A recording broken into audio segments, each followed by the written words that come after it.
We're going to start, though, with Alphabet. Shares down a couple percent because Alphabet's third quarter, it looks to me like a speed bump, but you looked at it more closely than I did. Why would you assume that? I'll tell you why. They were light on earnings. Everything else was essentially as expected. You're not giving yourself enough credit. Look at you revealing how closely you've looked at it already.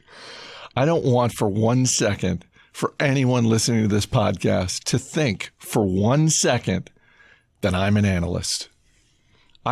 Over the years, I've gotten that comment from time to time. You're a financial analyst. No, I'm not. I'm really not. What do you call yourself at parties? I don't really go to parties. Let's get back to Alphabet's third quarter. This did look like they missed on earnings. Everything else, revenue was sort of in line with expectations. The different divisions seemed to be performing about as expected. They didn't really do anything radical to the guidance. And so that's why I look at this and say, okay, yeah, I get why the stock is down 2% for a company and a business that has otherwise been crushing it for the last 15 years. Yeah, it was up 2% yesterday, down 2% today. So I think that it's up about 5% over the last month. It's a little bit of a, I don't know, taking some profits kind of move rather than a, oh my God, there's something we didn't see here kind of move. It continuing to grow sort of mid-teens, which is awfully impressive. Top line growth was up 17.5% year over year.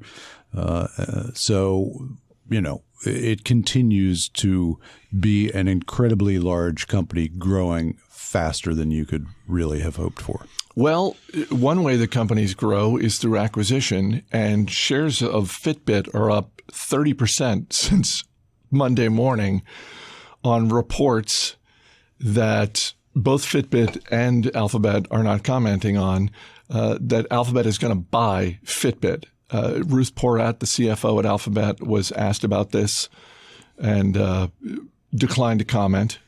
No reason she necessarily needed to, although it's always nice when executives comment on things. Certainly Alphabet has the money, and for a while now I've been sort of throwing out there about Fitbit. Do you get a cut if this deal goes through for putting this one together?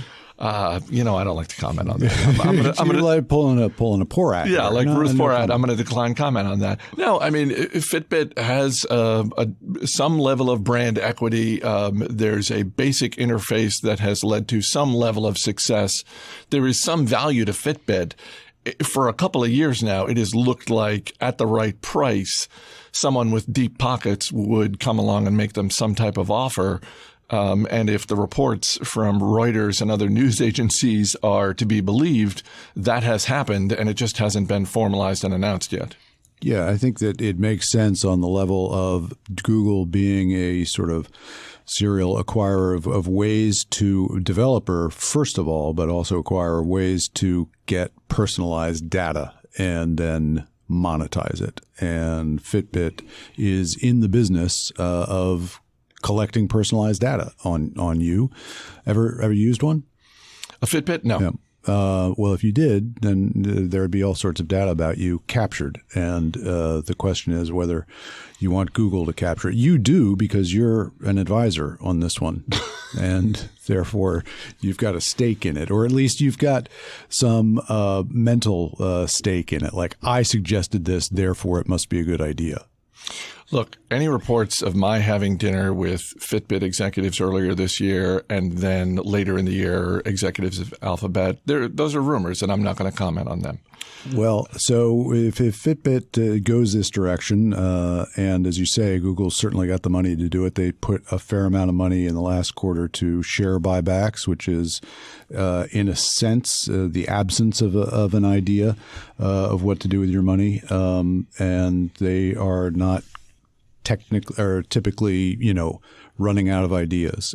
So I think they're likely, certainly the market is giving this report credibility in terms of the likelihood. Last thing on this topic, and then we'll move on. Right now, and this is obviously after a 30% rise, Fitbit's market cap is just under $1.5 billion. let's assume that this deal goes through and maybe there's even a slight premium to what we're seeing today. So I don't know, let's call it 1.6, 1.7 billion. How confident are we that Alphabet is going to make more of this acquisition than they made of, say, the YouTube acquisition that they made back in 2006, 2007, for which they paid roughly the same amount of money? If memory serves me correctly, I believe they paid $1.6 billion for YouTube. And all they did with that is turn it into the second biggest search engine in the United States. Well, I would bet that it will never come close in terms of value creation to YouTube, because that's a tough standard. And also, just if you were to compare, hey, what do you put more faith in? People taking care of their health or people sitting around and watching stuff? Just as a proposition, right? I'm going to bet on the latter. I'm going to bet on the latter. And Google wisely bet on the latter. Now, it's not to say that people aren't spending money taking care of themselves and aren't interested in how to take care of themselves better. But I think that YouTube serves more of the lethargy that people are prone to.